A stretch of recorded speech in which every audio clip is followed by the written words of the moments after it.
this course is going to be an introduction to how Amazon FBA works, how you can get started, and just to give you a ton of information about whether or not you think this might be a business model for you, because we've seen so much success from this program. We know it works. The blueprint's there, and this is going to introduce that. It's going to be very exciting, and I really am so excited for you to be here.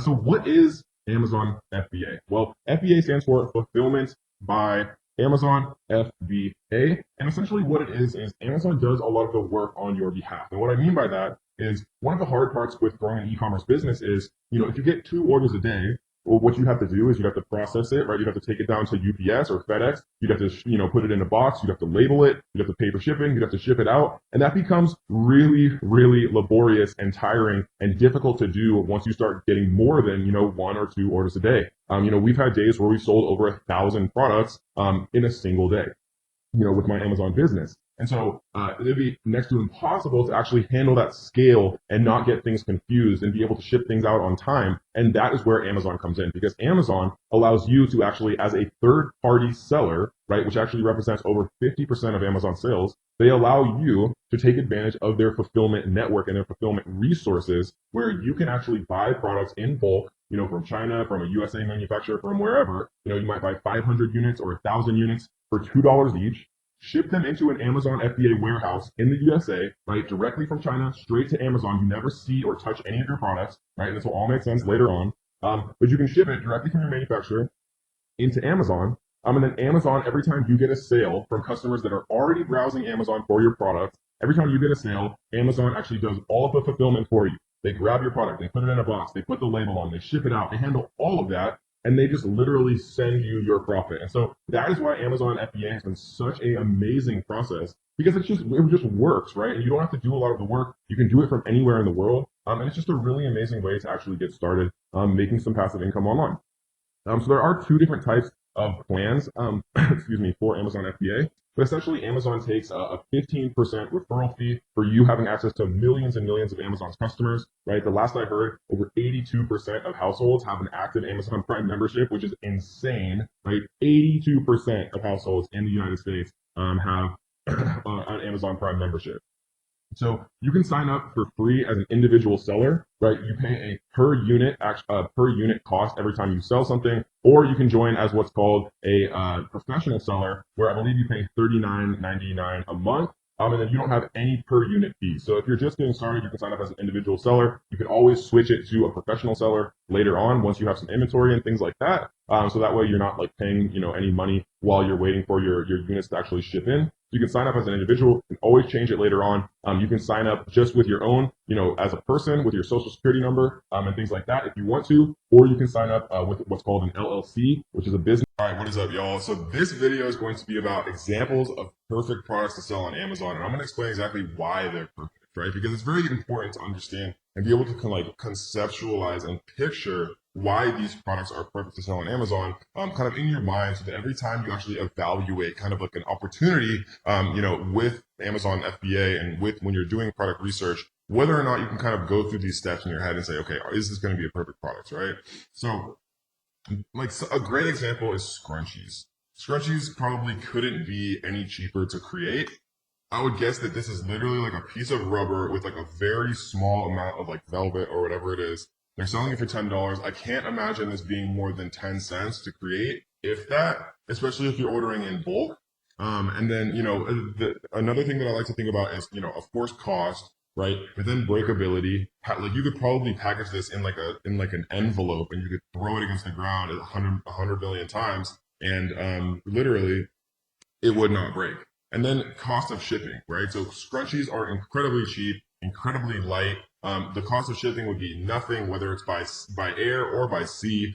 Shipping by sea, the weight doesn't matter as much, but shipping by air, the weight does matter, right? So sea is just volumetric. So if you're shipping, a blown up beach ball, it's going to be the same cost as if you're shipping, 20 bowling balls for the most part. But with air shipping, if you have incredibly light stuff, you can restock faster, especially if you have things that are very small, non-breakable, and extremely light, like scrunchies, for example, so you can maximize your profit margin.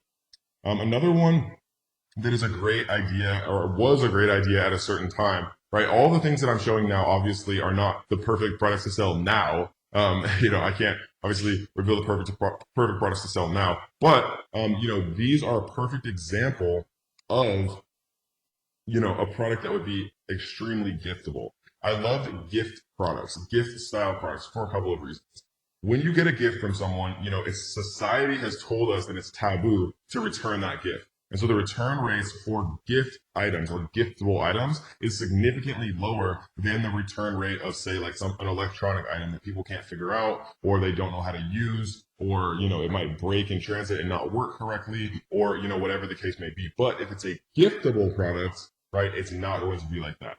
And this is a product that I've actually sold before, Scratch Off World Map, and we were selling like, $30,000 or more a day, for all of December last year. And now like the overall kind of niche is much more saturated, and it's, not a great product to get into at this point. But when we got into it, it was an incredible product to get into. And we were selling, just silly numbers, in December, because everyone and their mother and their uncle and their aunt was buying somebody a Scratch Off map.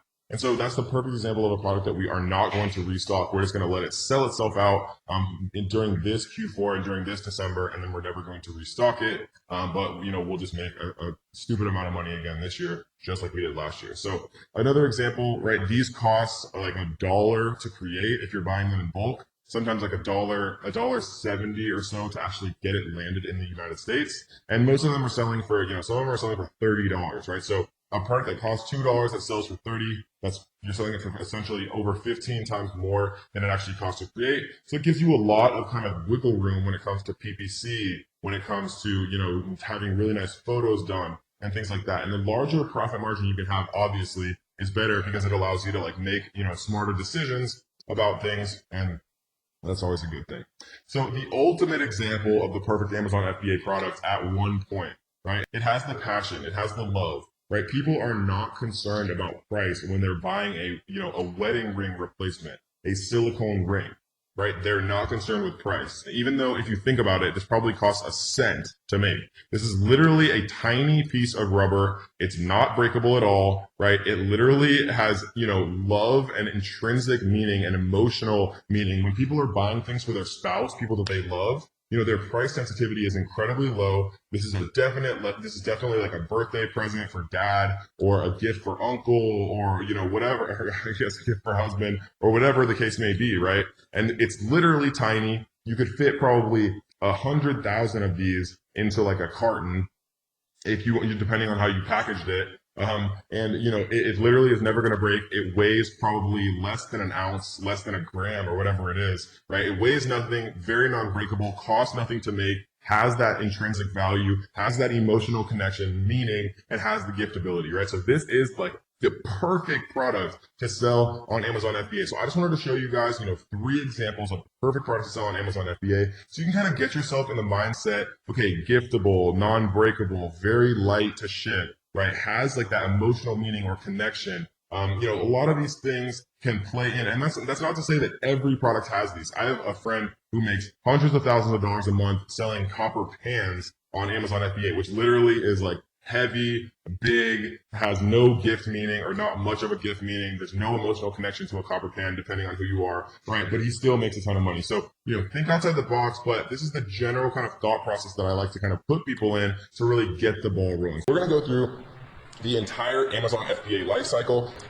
Part 1, where we start, right? The beginning of the whole process is product research. Doing product research, finding a product that has, good revenue, that has between $7,000 and $30,000 a month revenue, generally is a good range. If it's slightly outside that, that's okay, right? But remember, refer back to the 5 steps of product research. Product research is part 1. You want to find something with, relatively high revenues, relatively low amounts of actual reviews, so there's not too much competition. You want to find something that is not trademarked, something that has a relatively high number of monthly searches, and something that you've actually verified is getting sales using the iTrack 999 cart trick method. And remember, you can rewatch all of Module 1. If any of that didn't make sense, as many times as you want. There's never any reason to feel overwhelmed because I got your back. So after you do product research, the next part is you identify manufacturers, and we go over that in Module 2, how to find the best manufacturers in the world, and then how to get the highest quality with the lowest possible cost. We go over a lot of different strategies to really, leverage multiple manufacturers against each other so that you get the best possible value. Once you identify your manufacturer, you want to get a shipping quote from your freight forwarder, right? And again, in Module 2, we introduce the best freight forwarders, the cheapest freight forwarders in the world. They're going to take care of your products and actually make sure that they get from your manufacturer into an FBA warehouse safely. Then you want to have your packaging and logo created. Again, we go over exactly how to do that in the course. Once you have your packaging and logo created, you want to order a sample of your product from the manufacturer that you end up choosing, right? And you want to make sure that the sample that you order is a completed sample, right? That the manufacturer makes the product itself. They also make the packaging with your logo on it. So it really does look how a final product would look. And a lot of people make this mistake where they order just a sample of the product instead of a final sample. And you want to make sure everything is perfect, that the packaging looks good, that they include your all the things that they should include on the packaging, that the product looks good, that it's high quality. And then once you have that product sent to you, that sample sent to you, then you can do product photography, right? You can either send it to yourself or you can send it to a product photographer. If you want to take those images yourself, you can. I definitely recommend using a professional service, which we talk about later on in the course. Again, every step of this entire process we go through in detail. I just wanted to kind of give you a summary up front so you understand that it's actually not that hard, it's not that overwhelming, and it's very, very feasible to do, which is why so many of our students have had so much success doing this. Then you want to create an optimized product listing. So a product listing is nothing more than what you see on Amazon every single day, right? Nothing crazy at all. So once you actually order your sample, get the product photography and create the optimized listing, what you're going to do is you are going to place an order, right? Once you get the sample, the quality looks good, the packaging looks good, everything looks good, then it's time to actually place an order with your manufacturer. And when you first do that, you pay a 30% down payment. So let's say that, you want to order 1,000 units, the total cost is $1,000, just for math being easy, then you would pay 30% of $1,000, right? The total amount you'd pay is $1,000, but for the down payment, you would only pay $300 or 30% of $1,000. That gets manufacturing started, that gets the whole process started, right? And it's basically you giving a good faith to your manufacturer saying, okay, I'm gonna give you 30%, you make it all, and then once it's done, and once I've inspected it, and once it's all good, then I'll give you the final 70%. So when you place your 30% down payment, you want to make sure that you do that on PayPal. You want to use goods and services, and you want to populate that payment with a credit card. And again, remember, we're going to go through all of this in detail in the later modules. Don't worry at all. We're going to go through everything step by step. I just wanted to give you a holistic look. And then once you get the 30% down payment, they make all the units, and then when the manufacturing is completed, you get an inspection service, right? You can get inspection services for $99, super cheap. A third-party company comes in China, looks at all of the units, make sure that they're all completely good, that the quality is high, that everything looks perfect, and then once that final inspection passes, then you pay the manufacturer the final 70%, and everything is good to go, right? Once you pay that 70%, you tell your freight forwarder, which is the company that handles all the shipping, that everything's good. The freight forwarder picks it up from the manufacturer in China, and they actually ship it over to the prep center in the USA. One thing that's important to understand, which we're going to explain more in Module 2, is what's called FOB. FOB, right, or FOB shipping, basically means freight on board. If your manufacturer themselves are going to ship the products from the floor of the manufacturer once they're completed to the port in China, then the manufacturer is going to charge you a fee to do that, right? Because they're handling that element of the shipping. If you want to just make it super easy, just tell the manufacturer, no, once the products are complete, my freight forwarder will pick them up from the factory and then take them all the way to the FBA warehouse in the United States. If you'd rather get a freight on board quote, which means that the manufacturer is going to ship them from the manufacturer to the port in China, and then your freight forwarder is going to take over, then you would pay the manufacturer a very small fee to handle that small amount of shipping from the factory in China to the port in China, right? But again, to simplify things, once your products are actually completed, then just say, hey, freight forwarder, my products are done, they're at this factory, but they need to go to this warehouse. handle it, right? Shipping is something that I never want to deal with. So that's why I found the best freight forwarders in the world. That's why I share them with you. And that's why they can handle all of this for the best prices in the entire world. So once you inform the freight forwarder of the completed order, the product is sent to the FBA prep center, and then, there's things like PPC and product giveaways, but those are good things, right? That means that your product is actually selling. That means that everything is going good. That means you're getting your product from obscurity to page one, using services like Songbase, using services like Page Oneify, all of which we talk about in the course. And now, congratulations, you are officially an Amazon seller making sales. So yay, again, I wanted to make this for you guys to make it super simple. Product research, find a manufacturer, get a quote from the freight forwarder to ship your products from your manufacturer to the USA. You have your packaging, your logo created. You order a sample to make sure everything looks good. Once you have that sample, you have a product photographer take beautiful pictures of it. You create an optimized listing.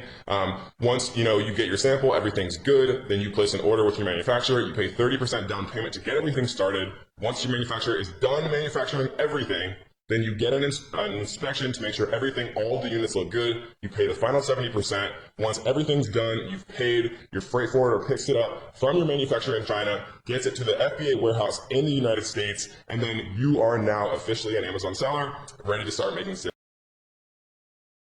This video is going to be about, should you borrow money to be able to actually expand your business faster? And the answer normally, guys, is it depends on you, right? Like, I'm very responsible with my credit cards. I financed my entire Amazon FBA business using credit cards when I first started. But it depends on you, right? If you're not good at managing finances and things like that, then maybe a credit card doesn't make sense. Maybe it only makes sense to use the money that you currently have.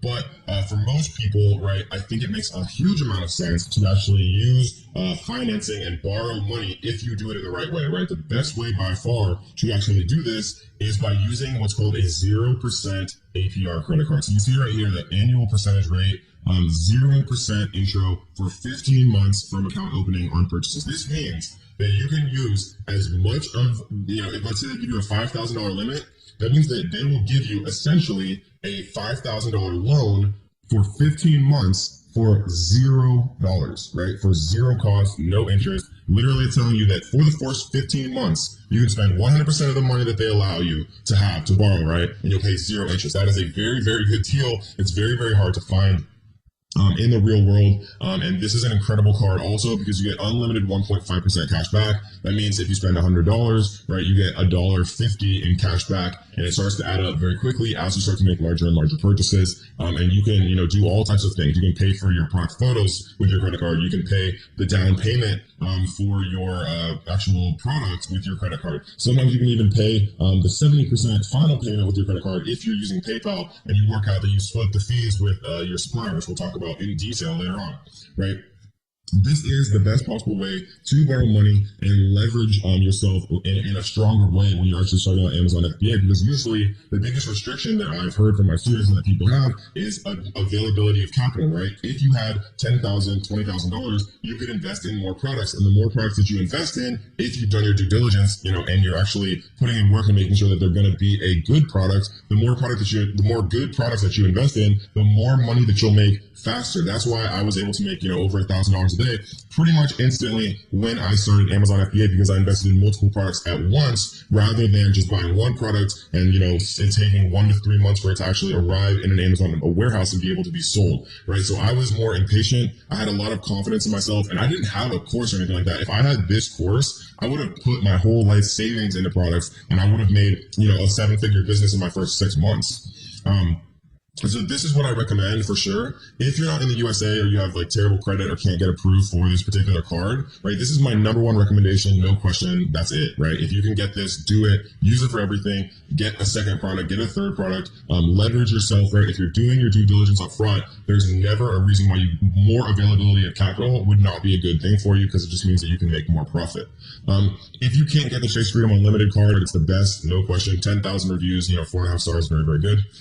If not, right, there's PayPal business loans, fast access to fixed payment business loans from $5,000 to $500,000. There's also PayPal working capital, pay as you grow with PayPal working capital. Basically what this means is as you receive PayPal payments, they take a percentage of those payments and pay it back to the working capital loan. This one is better if you have a pre-existing business and you're taking money in on PayPal. You can take a loan out and then pay it off every time you get a new payment in from PayPal. And so this is a good one if you have a pre-existing business and you're accepting PayPal transactions. Cabbage is another one, right? It's the same thing.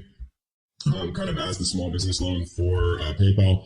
Again, guys, though, you don't want to do these without knowing what you're signing up for, because PayPal and Cabbage and every other loan person in the entire world charges you an APR, right? And so you don't want to be paying an APR that's going to be higher than your actual profit margin. So if you're estimating that you're going to make 40% profit margin, right, and you're going to make that in 3 months, maybe it still makes sense to take out a loan, even if it's like a 16% APR. So read the fine print, right? These are some much significantly less enticing options, but they are options that I've had students make work, right? Because if you're making a 40-50% profit margin on your products, then taking a loan out to get that product that you're paying 16% on, you're still obviously making an additional 30% profit that you wouldn't otherwise be making, and you're able to expand faster. But again, the best possible way and the best possible method that I've ever found is 0% APR credit cards. I know that I provided you value, so what I want you to do is to like this video. I want you to leave a comment on this video.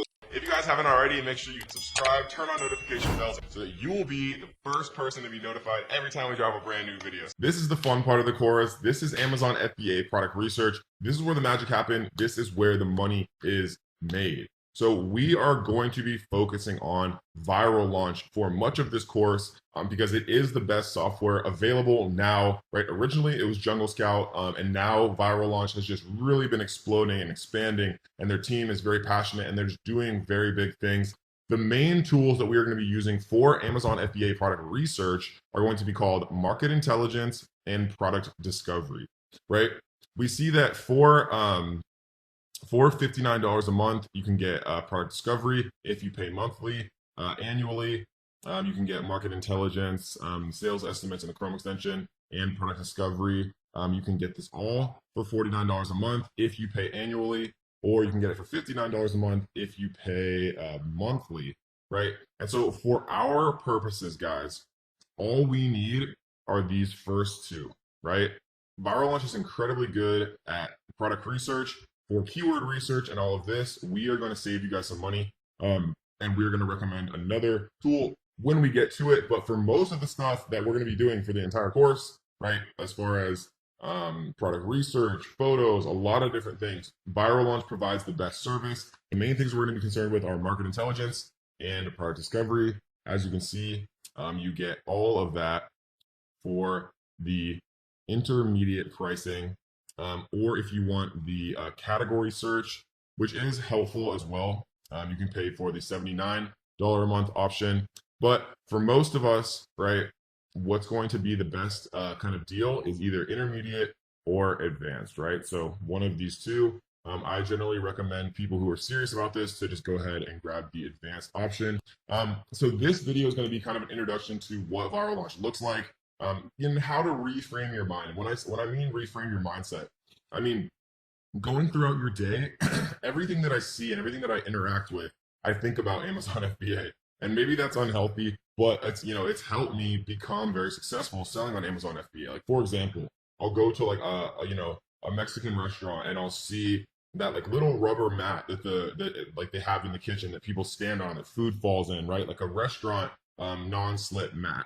Or I'll see like a little menu holder, like an acrylic menu holder, and I'll think to myself, could I sell that on Amazon? And you just take notes on my phone all throughout the day, and then I come back and I check on these products via Viral Launch to see if the landscape is competitive, right? We're going to look at how many monthly searches are they getting? How many reviews do they have? How many people are trying to sell this product? Is there room for improvement on this product, right? What are the negative reviews saying? Could I improve the quality of the product? Could I add something to it to bundle? And don't worry, we're going to talk about all this much more in depth as we move throughout this module, but it's just important to kind of get your mindset in a place where you're thinking about Amazon FBA, throughout your day-to-day life, because sometimes the best ideas will just come to you, right? So this is product discovery, guys. We can see right here, if we go to search, there's a couple of options up here. There's the normal product discovery, right? And what this means is you put in the categories you want to see. You put in, okay, I want to see products that have a minimum of $10,000 a month revenue. that have a minimum price of $15, that have a minimum review count, or excuse me, a maximum review count of maybe like 50 or 100 reviews or whatever the case may be. And then you press show products and it shows you, right? Keyword, actually you can choose the category. Similarly, you can choose the the maximum review count you want to see, the minimum average monthly revenue of all the products you want them to show you. And then instead of showing you actual exact products, they show you keywords, right? And this is one of my favorite ways to use Viral Launch. And we're going to talk about all of this much more in depth. This video is literally just meant to introduce you to like all that's available to you and all of the advanced filters. This is really where, you can kind of differentiate yourself from everyone else searching and really find the true diamond in the rough product. So we're going to focus on, how I use these a lot in a little bit. And then brand. So brand shows you actual brands that sell on Amazon. Obviously, like Nike is a brand, but they're not a brand that we'd ever want to compete with, but it's just an example of a brand. It shows like little companies that sell tea or, people that sell supplements or whatever the case may be. And you can jump very in depth on those brands and look at, their sales history, if they're improving or going down or what's kind of going on, and gives you a lot of ideas about what you could potentially, if you could potentially compete or create a product similar to what that brand is selling. And then category obviously shows you, in-depth categories, and you can take a look at things related to the categories themselves. So this is product discovery. This is a web app, right? You use it in by itself in a website right here. Market intelligence is actually a Chrome extension. So for example, if we come into Amazon and search garlic press, we would press this little button after we install the market intelligence Chrome extension, right? And it would show us all of the top sellers on page one, right? So it's showing us Alpha Grillers is on page one. They're doing about $22,000 a month, selling at $9.97, which means they have 2,255 sales every single month. We can see how many reviews they have, their review rate, right? Their review rating, like what their average reviews are. A lot of different stuff we can really see here. We can even see net profit estimates, but these are very, very inaccurate in all software, right? Viral Launch does a good job of this, but you can never rely on net profit because it's impossible for them to calculate that, for anyone to calculate that, because they don't know how much your cost of goods sold are. They don't know how much you're paying for shipping. So it's a good baseline, very, very general idea, but you need to do the calculation yourself. And we'll teach you how to do that in a little bit. We're using a tool called the Amazon FBA fee calculator. So this is the market intelligence Chrome extension, right? It's incredibly necessary to have both the product discovery and the market intelligence, right? The web app and the Chrome extension, because we're going to be using them all the time. If you want to go monthly, do monthly, right? If you want to go annual, do annual. But we're going to need it. It's one of the most important parts of the entire process regarding Amazon FBA. And we're going to be using it in all the rest of the videos throughout the entire course. And we're going to show you some really, really cool tricks how you can find, products doing $10,000 a month, $20,000 a month, or even, $30,000 or more every single month, and how you can actually enter that market and make a bunch of profit. Let's get into Seller Central, guys. This is where the magic happens. This is where all the money is made with Amazon FBA. And it does look a little bit overwhelming at first, but I promise you guys, it's actually not that bad. And we're going to go through all the things that you're going to be able to need, that you're going to want to need most. You don't have to have your Seller Central name the same as the name of your LLC. Right? It can be different, but it is important for it to match. And we'll go into this more later on, is that your Seller Central name, right? The name of your store.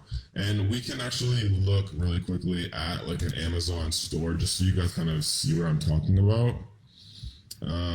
So this is what an Amazon store is, right? Let's just type in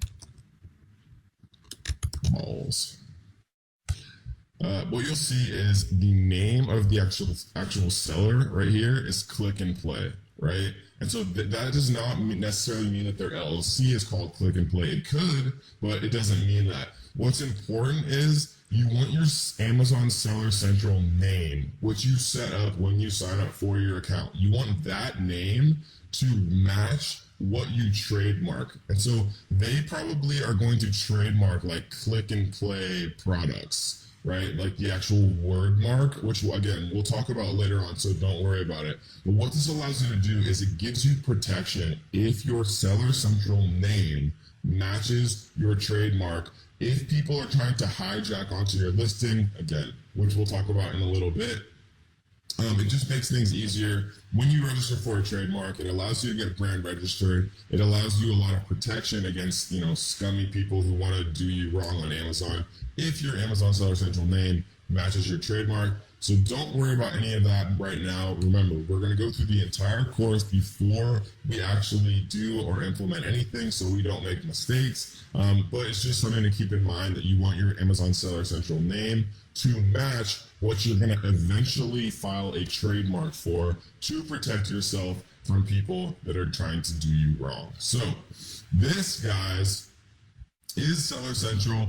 This is actually a live account that I used to have. We had a couple of test products in here. This is going to be the Seller Central account that is actually going to be used throughout the entire course. So we see that we actually have some stuff live here. We're selling a conversion ping pong table set, which actually does incredibly well. We're selling a 24-inch round color spinning prize wheel, and we're selling some Moscow mules and some other stuff that are out of stock. And so this is Seller Central, guys. This is what you're going to see every single time you do log in. And so most of the stuff that we're going to be using, guys, is in the manage inventory right here, right? This is where you add products. This is where you add variations. This is where you do a lot of stuff that we're going to talk about a little bit later on. We don't often use this pricing dashboard because you can actually just set the price in the edit screen, which is how I do it myself and how I teach people to do it. Orders you don't really use as often. This is more for what's called FBM, right? Fulfilled by merchant. If you're actually like shipping out like handmade towels or something from, wow, my examples are so bad. If you're shipping out like handmade pillows from your house, right, and you're shipping them out one at a time, then you might use managed orders more often, or if you have to deal with like customer service and stuff like that. But this is more so for FBM, which is fulfilled by merchant. We are all doing FBA, which is the much more scalable option, right? Because if you FBA stands for fulfilled by Amazon, and so what that means is if you sell 1 unit a day or you sell 1,000 units a day, Amazon will fulfill all of those for you. You don't have to go to FedEx or UPS and actually package all of this stuff yourself. And so we're not going to use orders too much. Advertising and inventory are definitely the two things that you're going to use most often. We're going to talk extremely in depth about the advertising section later on in the course when we actually go into marketing. We're going to talk about how to sell things via Amazon's internal platform, Amazon PPC. All right, we're going to talk about how to sell your products on Amazon with Instagram. We're going to talk about how to sell your products on Amazon with Facebook ads, the best way. We're going to go super, super deep into marketing, and we're going to tell you everything that you possibly need to know about that. This is just meant to be kind of a introduction to Seller Central, just so it doesn't look as overwhelming, right? And then obviously you have some reports here, which we're going to talk about later on, and then performance if you ever have any issues like with your account or claims or anything like that. And so that, guys, is the overall kind of little tutorial. Really quickly, I want to jump into the edit section because, again, this does look a little bit overwhelming for people when they first start out, but it's actually not that bad, right? So this is where you put your title, very simple. This is where you put your manufacturer, your brand name, things like that. If you have any variations, but variations aren't available for this category, this is where you set your offer. If you want to put a sale price, right? If you want to say, well, it's normally $250, but we're going to have a sale price of $199, right? So Amazon would show a strike through here, and this would be the final price that your customer would pay. Most of this stuff is inapplicable to these type of products. Like if you're selling things with lithium ion batteries and things like that, or if you have applicable dangerous goods regulations, right? But that's obviously not applicable for a ping pong table. This is where you put your images, very self-explanatory, obviously. Your description, right? These are kind of like the bullets that show on an Amazon listing and things like that. And so this is where you put search terms and things. And that's pretty much it, guys. It's very, very simple. And most of the time that we spend in Seller Central, again, will be in the inventory section and in the advertising section. So that is your overview for Seller Central, guys. All right, guys. I hope you're ready to learn. I hope you enjoyed Module 1. I hope you just got absolutely flooded with good ideas on how to find your first profitable Amazon FBA product, because in this module, we're going to be teaching you how to find the best manufacturers in the entire world to actually create your product, right? Because the relationship that you have with your manufacturer will be one that is either very good or very bad. And I'm going to teach you how to guarantee, at least as much as it's possible to do, that your relationship is going to be a good one with your manufacturer, right? So this, guys, is Alibaba. For those of you who've never seen this before, welcome. Alibaba is a massive, multi-billion-dollar company created by Jack Ma and a bunch of other people. This is most of the things that you see in your house right now. Most of the things that you're probably wearing on your body were made from manufacturers that are listed on the site, right? This is basically like a massive directory of manufacturers, most of which are based in China, but there's also like Alibaba Vietnam and like Alibaba India, and lots of different kind of versions and outfits of Alibaba, because like I said, like they're mainly like a directory of manufacturers that can pretty much produce anything. So, you could do Alibaba Vietnam, Alibaba India, but most of the time I just use normal, good old fashioned Alibaba. And that's what we're going to talk about today, specifically how to find manufacturers and what to look for to, make the chances that your experience with a supplier is good, right? Supplier, manufacturer, kind of the same thing. What you don't really want is a wholesaler. You don't really want to work with any middlemen, right? You want to find the person that's going to give you the absolute lowest possible price, and you want to work with them, right? Because the lowest possible price means more profit. So let's actually dive in on exactly how we're going to find the best manufacturers in the world. So the first thing that I like to do is actually change this little thing right here, right? Because if you do by products or by suppliers, two things are going to happen. If let's, for example, say that I want to look up someone to make coffee mugs. If I type in coffee mugs, there's going to be literally 251,102 results for coffee mugs, which is absolutely insane, right? And so instead of doing it by products, right, because most of these listings are individual listings, many of which are actually created by the same supplier. So like you might say, okay, these 4 are perfect, so I'm going to reach out to all of these people. But what you might find out is you're sending 4 different emails to 4 different listings, but they're all going to the same supplier. So what I like to do instead is never ever choose wholesaler, just choose supplier, coffee mugs, and type in search, right? And now instead of 251,000 results, there's 100 or 1,902 suppliers, right? It makes it much easier, and significantly it'll save you a lot of time kind of doing it this way, rather than kind of wasting your time and sending 251,000 emails. This video is going to be about how to actually ship your products from China directly to the manufacturer inside of an Amazon FBA warehouse in the USA. And so how you actually have to do this is a little complicated at first for some people, but if you actually think about it logically, it makes a lot of sense, right? Because what ends up happening eventually is you need to have a barcode to send to your manufacturer to actually create like a little sticker and put it on each box so that your inventory is completely ready to be scanned in by Amazon when it actually arrives. Because you're never actually getting the inventory. Like they don't ship it to you and you ship it to Amazon.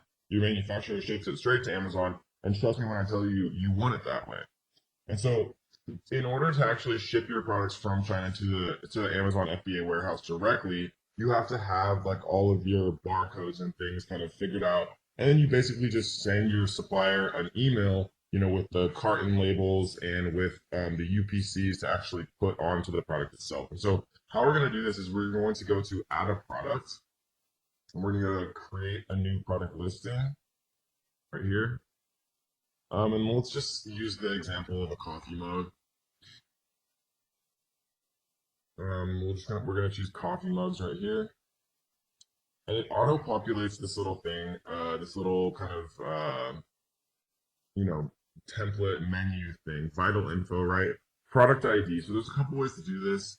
There's a way to do a GTIN exemption that we're going to talk about just briefly if you don't want to do UPCs, but most people do UPCs, right? So there's been arguments and controversy for literally like a year or more about whether or not you're supposed to use what's called GS1, which is Amazon's officially recommended UPC provider, but other people use other things that are significantly cheaper, right? And so if you see GS1 right here, 1 through 10 is $250 plus a $50 annual fee. So for 10 UPCs, and UPCs are just barcodes that every product has, right? Universal product code. So it's like $300 for 10 here, or if you use a different one for 10, it's $37 instead of 300, right? And so, you know, basically the summation of all of this controversy and what everybody's talking about is Amazon tells you when you try to create a product listing, like here, I'll use a UPC, and this is just the UPC that I bought from Nationwide Barcodes, right? From the much cheaper version. When I paste it in here, it says the validity of a product ID is checked against the GS1, GEPI, and ISBN databases. If your product ID is not registered with GS1, then the linked ASIN will be suppressed, and it may result in removal of your product creation privileges, right? And so this is basically a warning that says not to do it and that you should use GS1. If you want to err on the side of caution, right, use GS1. I personally still use Nationwide Barcode because I have, a bunch of them that I already bought, and it's literally like 10 times cheaper for Nationwide.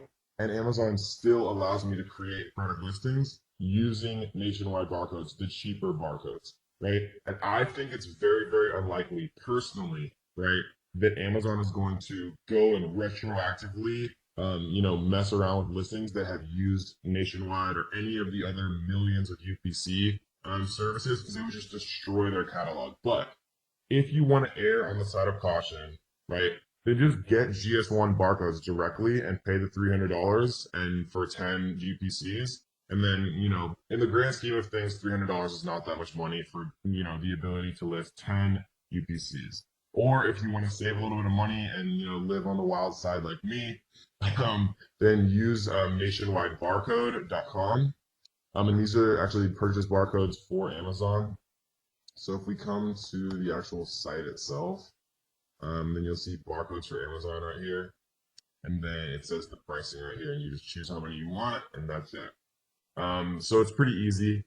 So the safe way is GS1 for 300. A little bit less safe way, but the way that I personally do is Nationwide barcodes for 37.50. And I'll continue to use Nationwide barcodes until Amazon literally does not allow me to create a product listing without using GS1. If they ever force me to use GS1, then, because at the time of making this video, you can still use and create Nationwide barcodes. We're doing it every single day, but Amazon may eventually, right? And I want to make sure you guys always know what to do.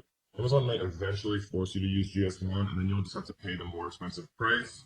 Or, if they force you to use GS1 and you don't want to pay the more expensive price, you can research what's called a GTIN exemption request.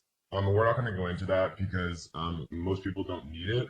But if they force you to do the GS1, you really can't afford the GS1, then just Google search or YouTube search how to do a GTIN exemption. It's a little bit more complicated, but it's a way that you can avoid paying the GS1 pricing if you really don't want to. Okay, cool. So we're gonna make this. We're just gonna say coffee mug for mom. We're gonna say the brand name is Coffee Mugs, Z's. The offer, and this isn't that important right now, because all we're doing right now is creating a listing so that we can actually get what's called the FN SKU, right? Because the FN SKU is what we're gonna have to send to our supplier. And once we send that to our supplier, then they're going to be able to print out little stickers that they're going to put on every single one of our coffee mugs. And then once they're sent from the manufacturer to Amazon, Amazon's able to actually scan all of those in. Right, so we're just going to put $19.99 here. We're going to put new. And the fulfillment channel, I want Amazon to ship and provide customer service for my items if they sell, right? This is Amazon FBA. I want to ship this item myself. This is Amazon FBM, right? Fulfilled by merchant. So we're going to save and finish here. Your listing is being created. This process may take up to 30 minutes. Please check back and change your listing fulfilled by Amazon at that time. So we're just going to press continue. right? And I'm going to pause the video really quick, and then once it's actually up, then I'm going to show you guys the next step. All right, guys, so here's the listing that we looked at. So if we click this one right here, then we can do action on. And what we're going to do is, normally you do print item labels, but sometimes it gives you an error, right? So no items submitted. I wanted to show you guys that because I've just had so many students ask me about that particular error. So what we're going to do to fix that is click this little checkbox and then go to change to fulfilled by Amazon. Even though I know we selected that to start, it's like this weird thing that just happens. So what we're going to do is we're going to go to convert and send inventory and save and continue. It's just there below. This form has not been completed. Add dangerous good information. Is this product a battery? Just utilize batteries? No. Product regulation information. Is this product considered dangerous? Is there hazardous material? No. It's a copy mug. Submit. And now we're going to save and continue.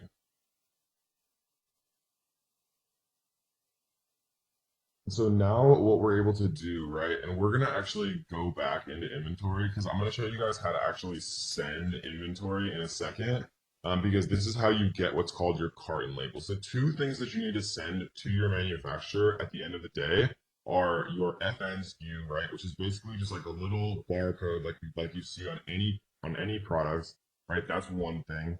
The second thing that you need to send is called the carton label. So let's say that you have like 100 coffee mugs. Each one of those 100 coffee mugs is in a little cardboard package. It has a little sticker with the UPC on it, right? And then let's say that 100 of those fit inside of one carton. Then you'd also need one carton label. So you'd have 100 little FN SKUs all printed on the box that the coffee mug is inside, right? All 100 all have their own little sticker. And then all of them are inside one carton, and then that carton has a carton label. And we're going to show you how to do both of those right now. So what we're going to do is we're going to print item label. And what we're going to do is go to print item labels right here. And so this is going to download something. And so we're going to send this to our manufacturer. And this is the little barcode right here that allows Amazon to actually scan this. So we're going to save this to our desktop. We're going to call this coffee mug FN SKU. And this is one of the two things that we need to send to our manufacturer. This is what goes on each individual cardboard packaging for every single one of our products. And so the next thing that we're going to do is we're going to go back to inventory here, and we're going to we're going to click this little box, and we're going to go to send replenish inventory.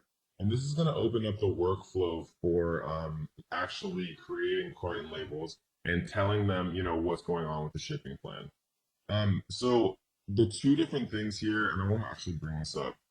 Individual products, if your shipment consists of individual items with different SKUs and in different conditions, it's almost never individual products because it would be very strange to put different products in like the same cartons and things like that. Case pack products, if your shipment consists of cases previously packaged by the manufacturer that contain identical items with matching SKUs in the same condition, excuse me. So we're going to click this and we're going to go to continue to shipping plan. And what we're going to do is we are going to actually fill this out. So your supplier is going to be able to tell you how many units are coming, per case. They might say, yeah, well, okay, so 48 units fit per case, and you guys ordered 200 or whatever the case may be, so there's going to be a number of cases, right? So something that I like to do actually, and this is a good little note to take down, is you want to ask up front how many units are going to be in each case, right? Because and the reason that I say that is because if they say 48 units fits per case, but you order 200 units, then there's going to be that awkward 48 times 4, right? So there's going to be like 8 missing units, and then it just gets a little tricky. Instead, order 48. If they say there's 48 per case, right, or per carton, then order 48 times X, like the number of cartons that you want to reach that number that we taught you how to do when you're actually inventory forecasting and choosing how many products that you want to sell to be able to sell, and factor in giveaways for that 90-day or that 3-month period. So let's just assume that they said there's 48 units per case. And let's say that we wanted to buy, 48 times 4, then there would be 192 total units here. Your supplier is going to be able to give you the measurements in inches. I usually just keep it inches. They usually give it to you in centimeters, but I'll do inches. So let's just guess that it's 12 inches by 4 by 6 or something like that, right? Let's say that it's zero point 0.5 pounds. And again, your manufacturer is going to tell you exactly, what's going on with this. So you can just like literally enter it. So we're going to go save, and then continue. And so we are going to prep this, right? Because how I prefer to do things is your manufacturer literally does everything. They package it, they put the UPCs, they put all the codes, everything that you need onto it, and then they just ship it completely finished and ready to kind of be ready to roll to the manufacturer. And so we're going to go to continue. And for this one, all products must have the scannable barcode for non-commingled products. An Amazon product label will need to be affixed to each unit. You can print off and apply the labels on this page, or have Amazon apply the labels for you for a fee. All right, so we're gonna go to continue, and it's going to create your shipping plan here, right? And you can call it whatever you want. You can say like coffee mug shipping plan. And then it's going to show you ship to LGBA Rialto, California, right? And so this is going to be the actual address that you're going to ship to. And so we're going to approve the shipment here. And then the kind of the last thing that happens here is it's going to give you the carton labels. Right, and all of this stuff you can actually just work out with your freight forwarder. And so I'm going to talk about exactly who we use and who we recommend for freight forwarding. But I would always check with your freight forwarder because I, to be perfectly honest, hate dealing with shipping, and I'm not a shipping company. But we gave you, or we're going to give you guys and introduce literally the cheapest, best quality shipping company that I've ever seen and that I've ever used and I've ever worked with. We're going to talk about that in a second. So we're just going to leave this how it is. How will this shipment be packed? We'll do multiple boxes. Right, and then how will you provide box content? You can use the web form. So you can basically just write the same thing, 48 units per box, number of boxes, box weight, right? They'll tell you all of this stuff, box dimensions. You could say 12, 24, 36, something like that. Confirm.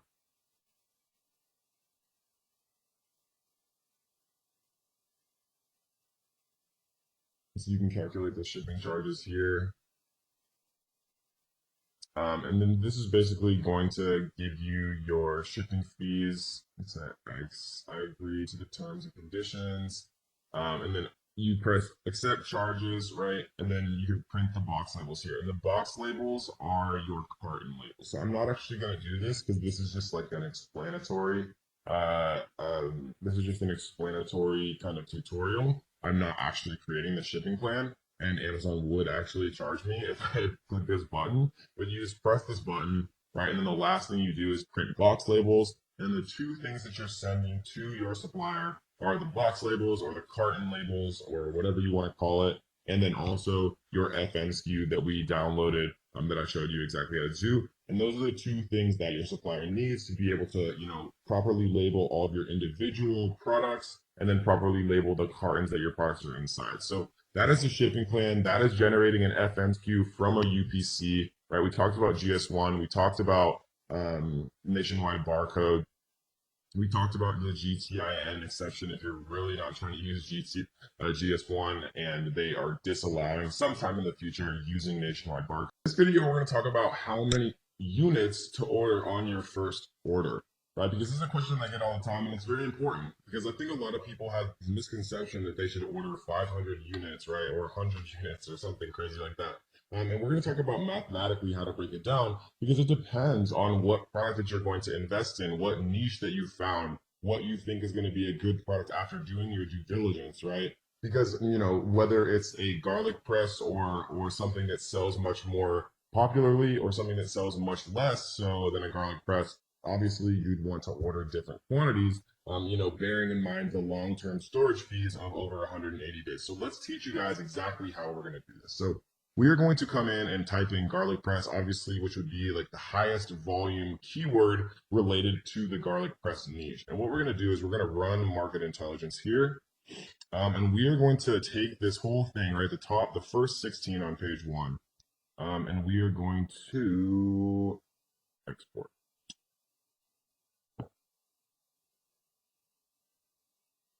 All right, we're going to open this up and let's take a quick look, right? Because what we're concerned with here is monthly sales. So monthly sales added up right here is 14,720. 14,720. So what we're going to do is we're going to open up a calculator and we're going to type in 14,720 and we're going to divide by 16. So that means that the average seller on page one sells 920 units per month. So if we divide that by 30, right, we see that they're selling about 30 a day on average, right? So if they're selling 30 a day on page one, what I like to do, guys, and this is a general rule that I follow.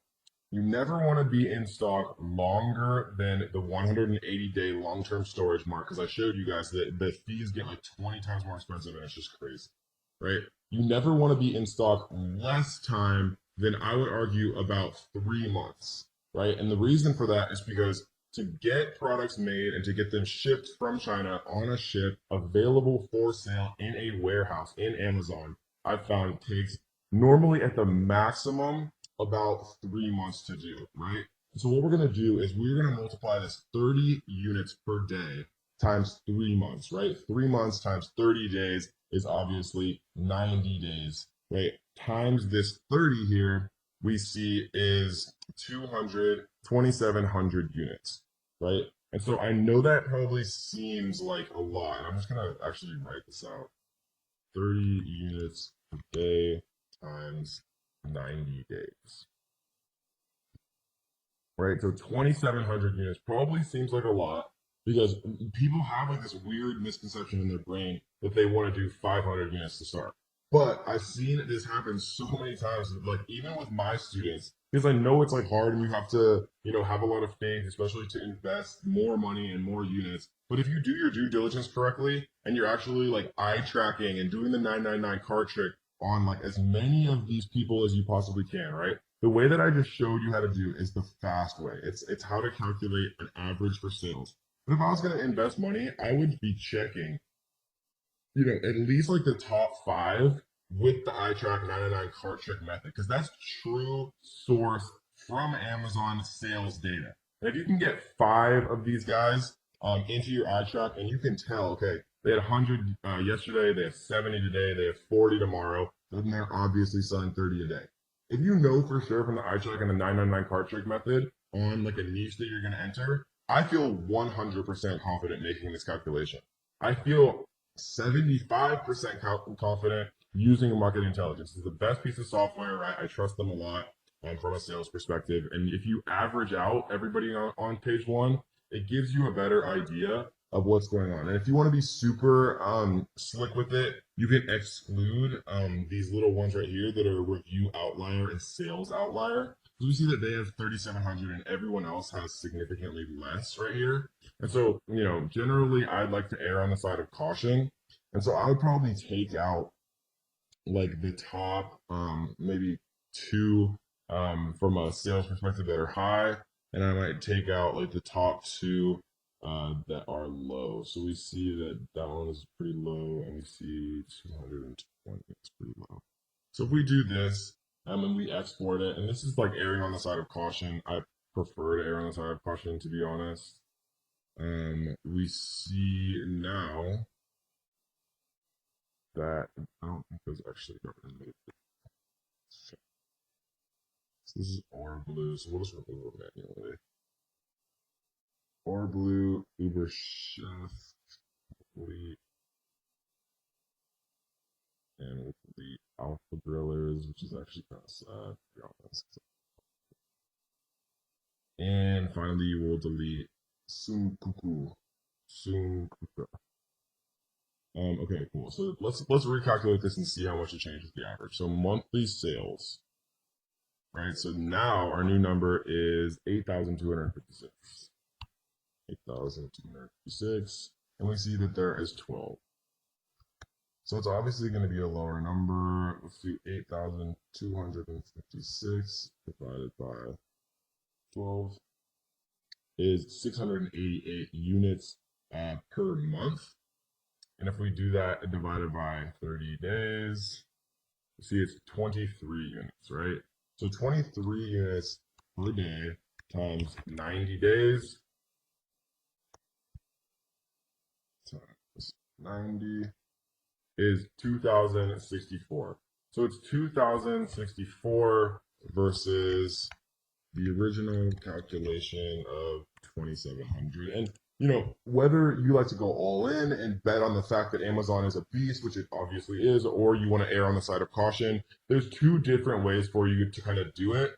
I'm more so kind of in this boat just because I understand the power of Amazon now, especially with like holidays. If you have a giftable item, like I recommended that you should, with holidays, with Mother's Day, Father's Day, Valentine's Day, and especially obviously Q4 from December 1st till December like 21st or 22nd. Amazon is just freaking insane. Like it's unbelievable how Amazon is. Like your sales can 2x or they can 10x. And so this is generally how I like to do it, guys, when I'm kind of doing my calculations on how many units to order. The second thing to bear in mind, let's actually err on the side of caution. Let's decide that we chose 2,064 units, right? Because that's the 23 per day times 90 days. We have one more consideration. This is units to order, but we also have to think about giveaways, right? And what giveaways are is the way that you artificially boost your listing to page one. And things have been changing a little bit, but I really don't think that Amazon's going to be able to get away from giveaways. Giveaways are probably either going to stay similar to how they are now, or people are going to have to figure out how to sell their products at full price. And then people are going to be reimbursed on PayPal, and the same type of like sales velocity is going to happen. And if this sounds like complete gibberish to you, don't worry, because we're going to talk about this really in depth in the launch module of how to get your product to page one, because it's a super important part of being a successful seller on Amazon. So these are the 2,064 units, but we actually have to think about one more thing. A giveaway means that you're basically giving away units for free to trick Amazon's algorithm into artificially putting your product onto page one. And when people are searching for garlic press and they see your product on page one, as long as you have a few good reviews and you have a very well built listing with beautiful pictures and things like that, they're going to buy from you. And so what we have to do is do 7 days, right? Because most giveaways last between 3 and 7 days. I like to err on the side of caution here. So 7 days of giveaways times the 23 units per day is 23 times 7 is 161, right? Additionally, so we're going to type 161 here. And then we're going to add the 2,064. And so that's going to give us a final order amount of 22225.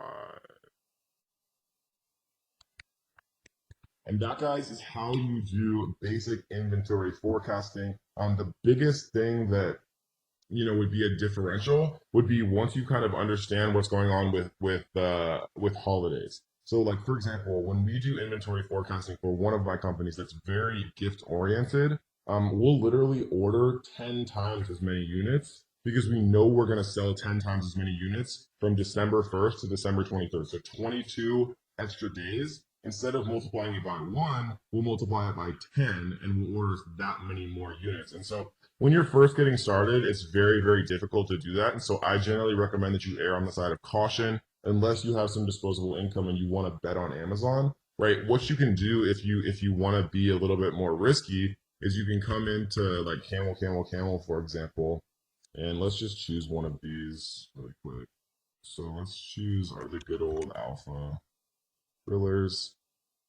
We'll grab the ace in here. We'll put this in. I mean, what we can do is we can look at the sales rank and we can actually look at when things spiked up. So if we look at May, October, March, August, right? So this is August of 2015. We see September of 2017 here. So we see that there's no major change for this particular product with the BSR. It's very, very consistently extremely high, right? So it's been selling a ton all year round. There's no major spike for Christmas. But like, for example, if we went in here and typed in like Christmas stockings or something like that, um, we might see something different. Let's take a look. We're gonna skip the sponsored ones and just come into this top one. Grab this here. We're gonna paste in this ASIN into camel, camel, camel. And what I would expect to see is really high little rankings, yeah, right around Christmas. So you see that like in June, they drop all the way down to 810,000 in the bestseller ranking. But then right when it gets to November and December right here, it jumps all the way up to being like literally almost at number one. Meaning that these are selling like absolutely crazy. Obviously all right around Q4 and Christmas time. And this is an extreme example because it's literally Christmas stockings. But you can tell if things are seasonal around, Mother's Day, Father's Day, Valentine's Day, Thanksgiving, Christmas, Halloween, like Halloween costumes. Or I have friends who sell Halloween costumes. I have friends who sell paper plates that have footballs on them, and they sell them one time a year just for Super Bowl parties, and they literally make like hundreds of thousands of dollars in that one like week or two leading up to the Super Bowl because they just sell just an unbelievable amount of paper plates. And so that, guys, is how you do inventory forecasting. Again, just to kind of summarize, what we're doing is we are literally doing a kind of a viral launch. We're doing a summation of the amount sold, kind of taking out the outliers, dividing it by 30, right? Because these are monthly sales to get kind of a per day number of sales, just because it makes it easier. Obviously, you can just multiply it by 3 if you want also, but it just makes it easier for me to get per day because it helps with giveaways and things like that. Once you have per day, then I multiply it by 90 days because I like to have 3 months stock. I like to order 3 months stock because that's generally how long it takes to reorder. So once you kind of start to get low, a little bit lower, then you reorder, right? Once you kind of get that, once you get your feet wet, once you feel those sales, once you kind of start to see, okay, this does work. I can make a bunch of money doing this if I'm doing things correctly.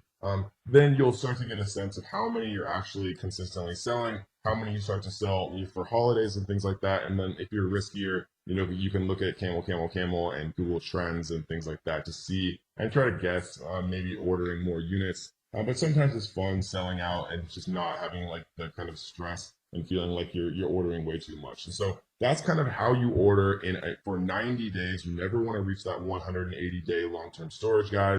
Welcome to module 3, where we're going to talk about how to make a perfect listing or as close to a perfect listing as it's possible to do.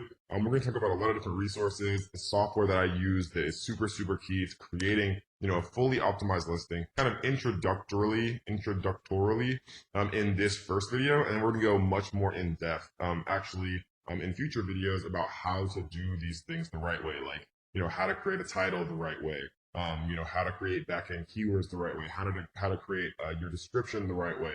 We're going to talk about, where and how to get product photos done and a bunch of fun things like that. But first, we are going to literally create our listing. And we kind of did this a little bit just so we could get our FN SKU in the last module. But we're going to talk a little bit more in depth about how to actually do these things. And, specifically a few things that would just be very, very difficult to know, to avoid as a beginner. I'm going to kind of tell you guys a lot of the things that I've learned over the years and all the mistakes that I've made and things like that, to save you guys a lot of time and energy, and headaches and stuff like that. So the first thing we're going to do is we're going to add a product. We're going to create a new product listing right here. The reason that it allows you to do it like this is if you're going to sell on someone's listing. So let's say that somebody's selling a garlic press. Amazon actually allows you as another seller to also sell on that person's listing, right? That's what most people commonly refer to as a hijacker. And so when you get a hijacker on your listing, it means that, they have the ability to price their products lower than yours, and steal what's called the buy box, right? So if there's 10 different sellers on one Amazon listing, then who has the buy box means that when someone actually clicks, add to cart and buy, whoever concurrently owns the buy box, like right, Amazon calls it the buy box, gets the credit for that sale and gets the money for that sale, right? So owning the buy box on your listing is definitely something that you always want to keep in mind. And so we're going to talk about the best ways to do that and the best ways, to actually combat when you do have a hijacker, all later in this module. But before we do that, we're going to talk about just a few simple things when it comes to actually creating the product listing. So we're going to click create a product listing here. We're going to do one just for a basketball because that was the first thing that came to my mind just now. You'll see that there's different categories here, right? For example, basketballs, toys and games, sports and outdoor play, sports, basketball, basketballs, right? Or we could do sports and outdoors, sports and fitness, team sports, basketball, basketballs, right? In my mind, I would rather actually choose basketballs in sports and outdoors just because, basketball to me is more a sport than it is toys and games, right? These toys and games might be like little plastic basketballs or like the tiny ones that you shoot at like little tiny hoops that you like stick to your wall, right? So I'm going to choose this one, and you'll find that sometimes or always it's worth reading these like categories and subcategories because there'll be small differences, and you want to make sure that you're actually in the most accurate category, right? Because a lot of people teach that you can try to sneak into like these weird like secondary categories so that you can rank higher and get like the Amazon Choice badge. But Amazon has gotten so much smarter about this over the years that trying to outsmart Amazon by misappropriating where you actually should be categorizing your product in the long run is never going to benefit you. So how I teach it now, and I won't lie, like years ago it was better to try to like game the system and rank higher in like weird categories, get the Amazon search badge, and then switch your what's called a node, subcategory node. But Amazon has gotten much smarter and they don't allow you to do anything like that or change your subcategory node. So what we're going to do is just choose the most a fitting selection here as far as categories. It's going to pre-populate us a listing right here. Right, so product ID, we're going to use a UPC here. And I already have this pasted. These UPCs I actually purchased from nationwidebarcode.com. Right, there's and I already talked about this, so I'm not going to go super in depth. Amazon suggests that you should use GS1 barcodes. It's $300 for 10 GS1 barcodes. It is $37 for 10 barcodes from Nationwide Barcode. In my experience, in the last 2 years, they've always worked exactly the same. Is Amazon eventually going to force you to use GS1? Maybe that time has not come yet, and so I'm not going to worry about it, right? And so we're gonna just put basic stuff here: basketball, manufacturer. This would be the name of whatever you want your Amazon store to be called, right? This is also going to be the same name of what you're going to get trademarked, which we're going to talk about a little bit later on as well when we get to the brand registry section. And so what we're going to put in for manufacturer is going to be the name. So we're going to pretend like I'm going to do coffee. We're going to sell everything coffee related. So we're going to do KD Coffee. KD Coffee. We're going to change this to Coffee Grinder. So KD Coffee. This is going to be the name of our Amazon store, right? So like a little link that's actually highlighted that you can click on and you can look at their product portfolios and things like that. This is also going to eventually be what we trademark. So we want it to be something, meaningful to us. So Coffee Grinder, we're going to come back and actually recreate this product name, right? Because this is going to be our title. Variations we're not going to touch for now. Price is actually very important because Amazon has this thing called price band restrictions. And what a price band restriction means is if you set a price originally for your product, and there's other factors too, like the average price of your competition, but it's not as heavily weighted as your initial price you set. If you set a price at like $19 and then your product starts selling like crazy and you want to raise your price to like $49, Amazon won't let you do that. Okay? So the smart thing to do is set this original price at the most you could ever imagine selling your product for, right?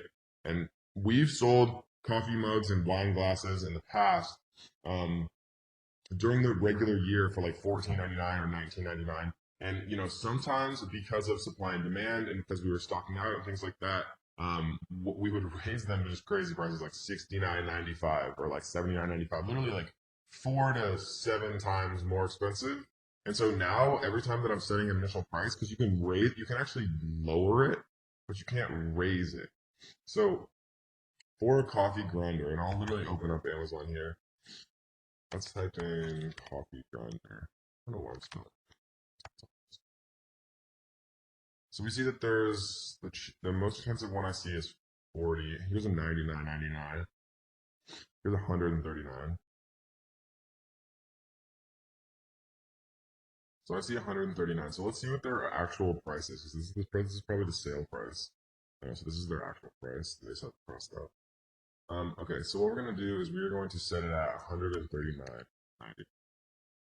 And we're going to save it as new. And again, fulfillment channel, I want Amazon to ship and provide customer service for my items if they sell. This basically just means Amazon FBA, fulfilled by Amazon. Images, we're going to leave blank for now because we haven't had those actually made yet. And we're going to save and finish. So that, guys, is how you create a shell of a listing, right? We're going to get much deeper in this section of how to actually create the bullet points, right? And what I mean by the bullet points is like right here, right? They've done a terrible job here creating their bullets, but I'm going to show you guys how to do it right. We're going to show you how to make a fully optimized title. Again, they've done a terrible job here. No offense, Baratza, but we're going to show you how to do it the right way. And even this image could definitely use some work. This is a very boring image in my opinion. And so we're going to tell you the best way to actually get product photos done. And we have, of course, very, very steep discounts to have them done for you in the best possible way. So that, guys, is a very basic introduction as to how to create your product listing the right way, how to categorize it the right way, how to make sure that you don't end up facing, trouble with price band restrictions, which hopefully you'll never even have to think about if you watch this video and listen to me. But it has, it's devastated certain people outside of my course in the past. I've seen it all the time where somebody tries to raise their price and they lose their own buy box, right? Even though they're the only seller on a listing, they'll still lose their buy box. And I know that sounds crazy, but you guys will never have to experience it if you just set your price very high to start, and then we can lower it and we can set a sale price when the time actually comes. I know that I provided you value, so what I want you to do is to like this video. I want you to leave a comment on this video. If you guys haven't already, make sure you subscribe, turn on notification bells so that you will be the first person to be notified every time we drop a brand new video. If you want to learn more, I do have a completely free course, and there will be a link down underneath this description, guys, completely for free, 100%. So I hope you guys enjoyed this one, and let's get to the next.